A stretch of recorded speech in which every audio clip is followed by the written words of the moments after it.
शातिर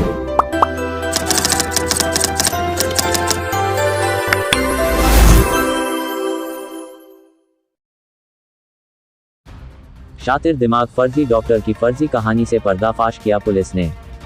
खुद डॉक्टर ही निकला अपनी पत्नी का कातिल। बरेली बिथरी चैनपुर के गांव पदार्थपुर में डॉक्टर फारूक के घर डकैती नहीं पड़ी थी, बल्कि खुद उसने अपनी पत्नी नसरीन की हत्या की थी। यह हत्या उसकी ओर से अपनी प्रेमिका को वैलेंटाइन डे का तोहफा था। इसी पर पर्दा डालने के लिए न सिर्फ उसने खुद को चाकू मारकर घायल किया, बल्कि डकैती की फर्जी कहानी भी गढ़ी थी। शुक्रवार को अपना जुर्म कबूल करने के बाद पुलिस ने उसे गिरफ्तार कर लिया। उसकी निशानदेही पर जेवर भी बरामद कर लिए। फारूक की प्रेमिका नसरीन की ही रिश्तेदार है। पदार्थपुर में अवैध मेडिकल प्रैक्टिस करने वाले फारूक के घर 13-14 फरवरी की रात वारदात हुई थी। फिर उसने अपने 8 वर्षीय बेटे के जरिए रात करीब 1 बजे गांव में ही रहने वाले अपने साले शाकिर और ग्राम प्रधान को डकैती पड़ने की सूचना भिजवाई थी। लोग जब उसके घर पहुंचे तो वहां उसकी पत्नी नसरीन की लाश पड़ी थी। खुद फारूक भी लहूलुहान था। उसने बताया था कि रात में दबा लेने के बहाने घर में घुसे डकैतों ने उसकी पत्नी की गला दबाकर हत्या कर दी और उसे भी चाकू मारकर घायल कर दिया। फारूक के मुताबिक नसरीन ने एक बदमाश को पहचान लेने का दावा कर दिया था, जिसके बाद बदमाशों ने उसे मार डाला। फारूक के साले शाकिर ने ही डकैती की रिपोर्ट लिखाई थी। पूरी कहानी में कई जोड़ होने की वजह से पुलिस शुरू से पूरे घटनाक्रम पर शक कर रही थी। अस्पताल से डिस्चार्ज होने के बाद से फारूक से लगातार पूछताछ चल रही थी। इसी बीच फारूक के नसरीन की एक रिश्तेदार से अवैध संबंधों की जानकारी मिली तो बिथरी पुलिस बृहस्पतिवार रात उसे थाने ले आई। फारूक के सास ससुर को भी बुला लिया। फारूक पहले तो पुलिस को गुमराह करने की कोशिश करता रहा, लेकिन चारों को आमने सामने बैठाकर पूछताछ की गई तो वह टूट गया। फारूक शुरू में अपने परिवार के लोगों और रिश्तेदारों के साथ पुलिस को भी गुमराह करने में लगभग कामयाब हो गया था। खुद घायल होने के कारण लोगों की संवेदनाएं भी हासिल करता रहा, लेकिन पुलिस ने उसकी कॉल डिटेल निकलवाई तो असलियत सामने आ गई। कॉल डिटेल से साबित हुआ कि फारूक 1.5 साल से नसरीन की एक रिश्तेदार से संपर्क में था। रोज काफी समय तक उससे उसकी बातें होती थी। 13 फरवरी की रात को भी उससे उसकी बातचीत हुई थी। इसमें अगले दिन वैलेंटाइन डे का भी जिक्र आया था। पुलिस के मुताबिक वह नसरीन की रिश्तेदार से शादी करना चाहता था।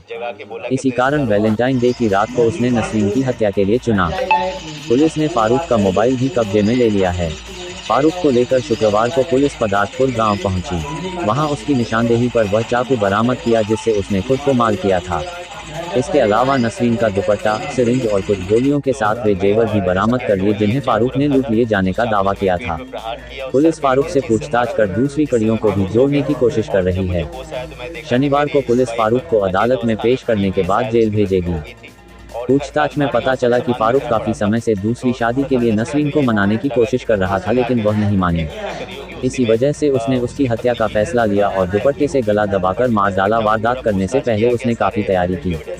उसने अपनी मां को नशे का इंजेक्शन और बेटों को नींद की गोलियां खिलाकर सुला दिया। 2 बेटियों को पहले ही रिश्तेदार के घर भेज दिया था। पुलिस ने शुक्रवार को फारूक के घर में पूरी घटना का रिक्रिएशन कराया। पुलिस के अनुसार फारूक ने बताया कि सोमवार रात वह और नसरीन कमरे में लेटे थे, तभी उसने एक बार फिर नसरीन को मनाने की कोशिश की। उससे पूछा कि वह उसे कितना चाहती है। नसरीन ने कहा कि वह उसकी हर बात मानती है और हमेशा मानती रहेगी। इस पर फारूक ने दूसरे निकाह का प्रस्ताव रख दिया, लेकिन नसरीन नाराज हो गई। फिर इसके बाद मजाक करने की बात कहते हुए बात को दूसरी तरफ घुमा दिया। कुछ ही देर बाद उसने अचानक नसरीन को दबोच लिया और दुपट्टे से गला घोंटकर मार डाला।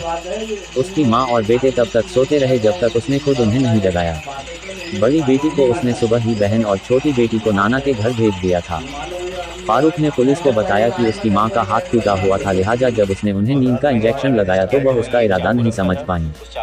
बेटे जैद और अरशलान के खाने में नींद की दवा मिला दी। नसरीन की हत्या कर अलमारी में रखे कपड़े फेंकने और जेवर के बाद वह अपनी दुकान में आया और खुद को सुन करने वाला इंजेक्शन लगाने के बाद ब्लेड से अपने पेट में कट मारे और घर में सब्जी काटने वाला चाकू जख्म में रखकर पकड़ लिया।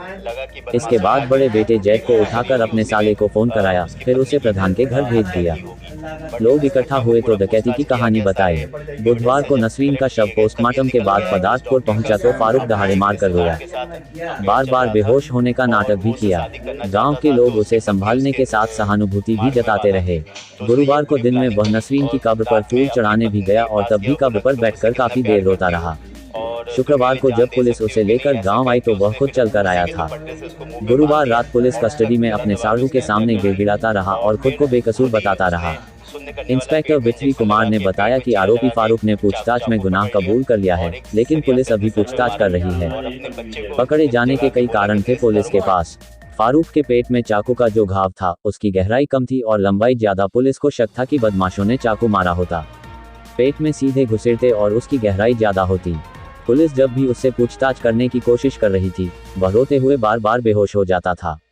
पूछताछ न करने पर आराम से बैठा रहता था। पुलिस के कॉल डिटेल निकलवाने के बाद उसकी प्रेम प्रसंग की असलियत सामने आ गई। पति को गला घोंटकर मारना भी एक वजह बना। आमतौर पर डकैती जैसी वारदात के दौरान गला घोंटकर हत्या की घटना नहीं होती। Report MT news.